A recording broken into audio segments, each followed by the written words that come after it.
and I saw a small alley.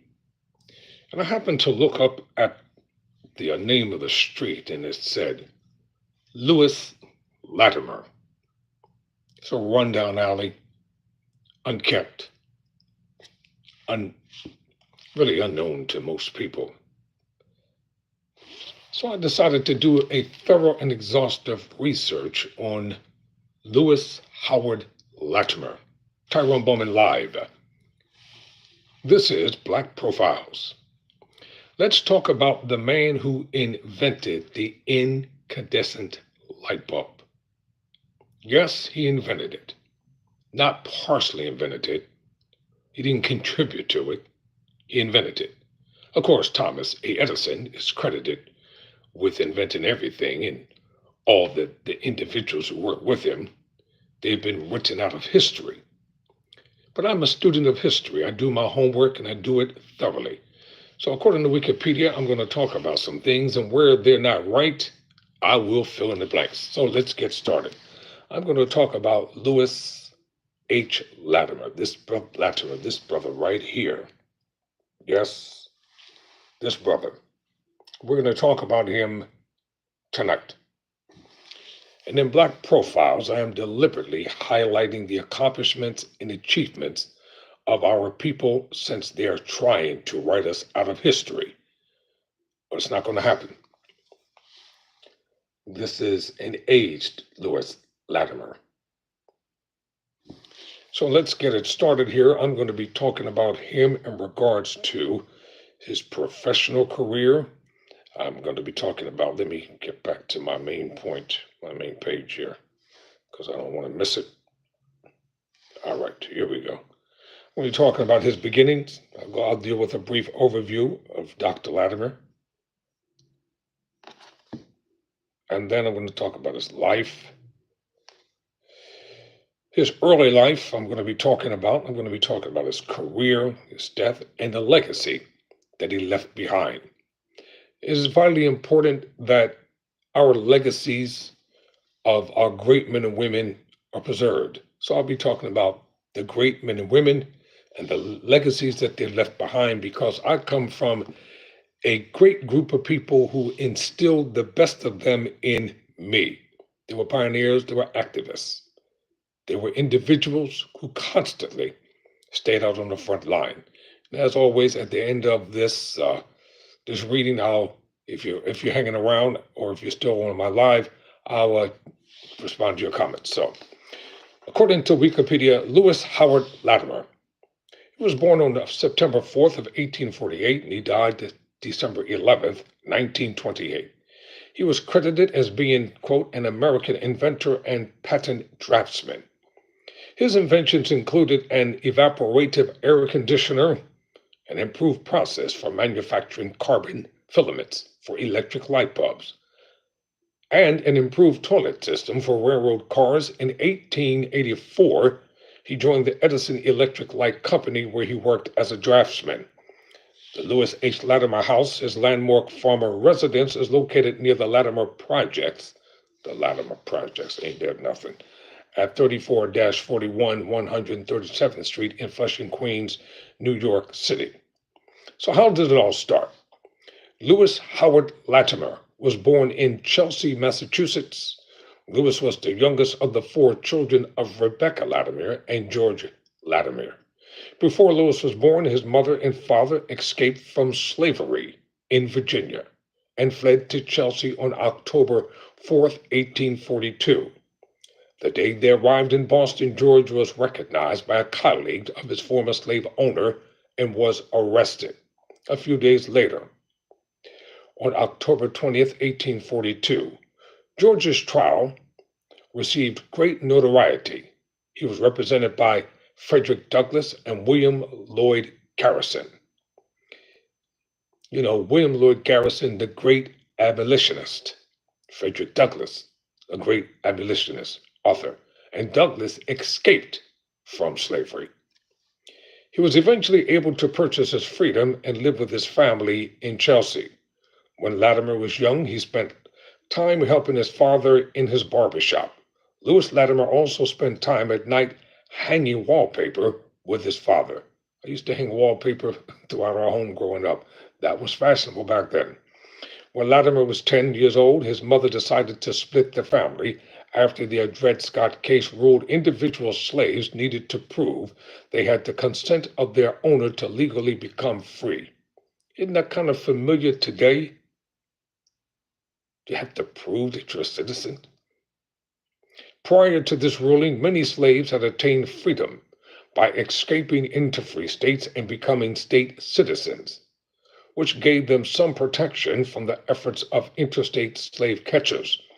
Lewis's father, George Latimer, had no proof of his emancipation and likely fled to protect his family. After his father had to flee and his mother had to split the family, Lewis and his brothers were sent to a farm school, and his sisters were sent to stay with a family friend. Lewis Howard Latimer joined the U.S. Navy at the age of 16 on September 16, 1864, and served as a landsman on the USS Minnesota. After receiving an honorable discharge from the U.S. Navy on July 3, 1865, he gained employment as an office boy with a patent law firm, Crosby, Halstead and Gold, with a $3 per week salary. He learned how to use a set, a square, ruler, and other drafting tools later, after his boss recognized his talent for sketching patent drawings. Latimer was promoted to the position of head draftsman, earning $20 a week by 1872, equivalent to 520, 25 in 2024. Lewis H. Latimer married Mary Wilson Lewis on November 15, 1873, in Fall Rivers, Massachusetts. Mary was born in Providence, Rhode Island, the daughter of Louisa M. and William Lewis. The couple had two daughters, Emma Jeanette, who lived from 1883 to 1978, and Lewis Rebecca. She lived from 1890 until 1963. Jeanette married Gerald Fitzgerald Norman, the first black person hired as a high school teacher in the New York City public school system, and had two children, Winifred Latimer Norman, from 1914 to 2014, a social worker who served as the guardian of her grandfather's legacy, and Gerald Latimer Norman, he lived from 1911 to 1990, who became an administrative law judge. In 1879, Latimer and his wife Mary moved to Bridgeport, Connecticut, along with his mother Rebecca and his brother William. They settled in a neighborhood called Little Liberia, which had been established in the early 19th century by free blacks. The landmark Mary and Elisa Friedman houses are the last surviving buildings on their original foundations. Wow. Of this community. Other family members rather, included. And while other family members they are alive and they're living, his living brother George A. Latimer, his wife Jean, his sister Margaret, and her husband Augustus T. Hawley, and their children. Mary died in Bridgeport in 1924. So let's talk about the inventions and Dr. Latimer's technical work. In 1874, Latimer co-patented with Charles M. Brown an improved toilet system for railroad cars, called the water closet for railroad cars, United States Patent 1,147,363. That is an actual record. In 1876, Alexander Graham Bell employed Latimer, then a draftsman at Bell's patent law firm, to draft the necessary drawings required to receive a patent for Bell's telephone. In 1879, he moved to Bridgeport, Connecticut, and was hired as an assistant manager and draftsman for the United States Electric Lighting Company, a company owned by Hiram Maxim, a rival of Thomas Edison. While Latimer was there, he invented a modification to the process for making carbon filaments, which aimed to reduce breakages during the carbonization process. This modernization, or modification, I should say, consisted of placing filament blanks inside a cardboard envelope during carbonization. While in England, On behalf of the Maximum Light Company, he taught the entire process from making Maxim lights, including glass blowing, in 9 months to get the factory up and running. In 1884, he was invited to work with Thomas Edison. Along with the work he did with Edison, he was also responsible for translating data into German and French, as well as gathering that information hot ziggity. A black man back then who could read, write, and translate to German and French languages. Latimer also developed a forerunner of the air conditioner called apparatus for cooling and disinfecting. In 1894, Latimer pursued a patent on a safety elevator that prevented the riders from falling out and into the shaft. In 1924, after the Board of Patent Control dissolved, Latimer went on to work with Hammer and Schwartz until he retired. On February 11, 1914, Latimer joined the Edison Pioneers, becoming the first person of color, a black person, to join this group of 100 people. So I'm going to show you a picture of a light bulb by Louis Latimer in 1883. And this is preserved at the Museum of Science and Industry in Chicago. This is his invention. That's the original. He invented it.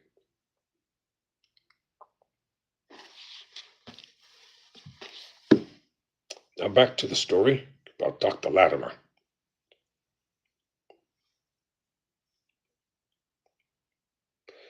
Latimer received a patent on September 13, 1881, along with Joseph V. Nichols, for a method of attaching carbon filaments to conducting wires within an electric lamp, and another patent on January 17, 1882, for a process of manufacturing carbons, a method for the production of carbon filaments for light bulbs, which reduced breakages during the protection process by wrapping the filaments in a cardboard envelope. You know, one reason why Edison was credited with so many things, because all the 100 men who worked under his auspices, every discovery that they made, every invention that they made, every additional contribution that they made, Edison took sole credit for it.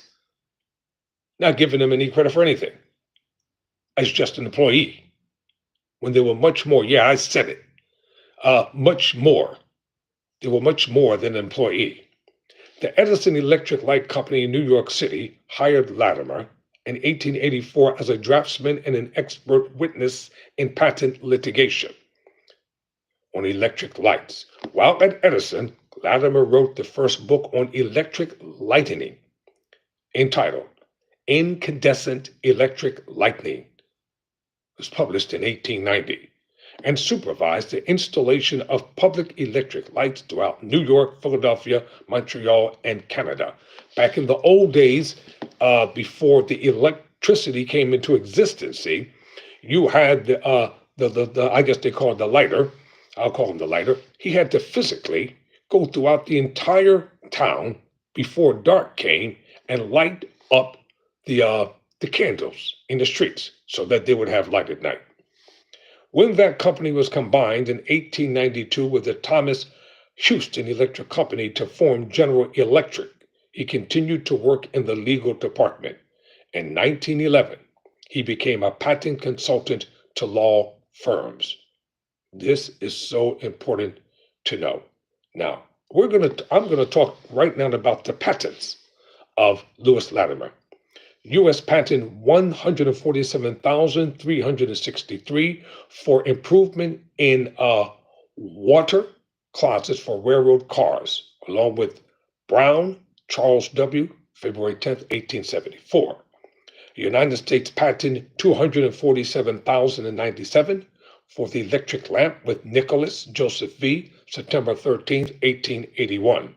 United States Patent 252,000 and 252,386 for the process of manufacturing carbons, January 17, 1882. He had the sole patent for it.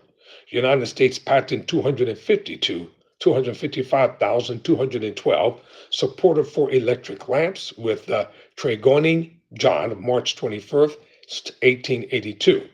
United States patent 334,078 for the apparatus for cooling and disinfecting, January 12, 1886. He owned the sole patent for that. United States patent 557,076 for a locking rack for hats, coats, and umbrellas, patented March 24th, 1896. He owned the whole patent for that. United States patent 781,890 for book supporter, patented February 7th, 1905. Latimer owned the entire patent. United States patent 968,787,000 lamp fixture with Norton William Shell. They both co-owned the patent of August 30, 1910. And Dr. Latimer also wrote several things, a book of poetry called Poems of Love and Life, a technical book, Incandescent Electrical Lighting, published in 1890. And various pieces for African American journals he wrote, a petition to Mayor Seth Low to restore a member to the Brooklyn School Board. And Latimer taught English and drafting courses to immigrants at the Henry Street Settlement in New York City. Other activities by Dr. Latimer included he played the violin, flute, painted portraits, and wrote plays. He was an early advocate of civil rights. In 1898, Dr. Latimer wrote a statement in connection with the National Conference of Colored Men about equality, security, and opportunity. In later life, even though Latimer was no longer active in the military, he remained patriotic. He was an early and active member of the veteran organization Grand Army of the Republic. He acted as secretary and adjutant.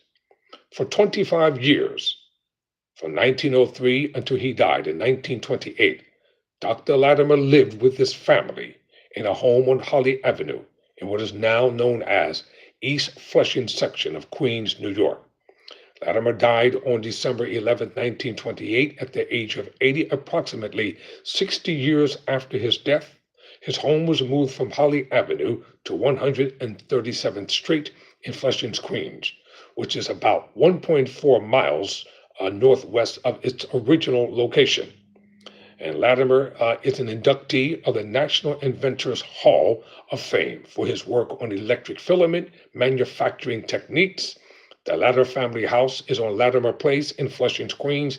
It was moved from the original location to a nearby small park and turned into the Lewis H. Latimer House Museum in honor of the inventor.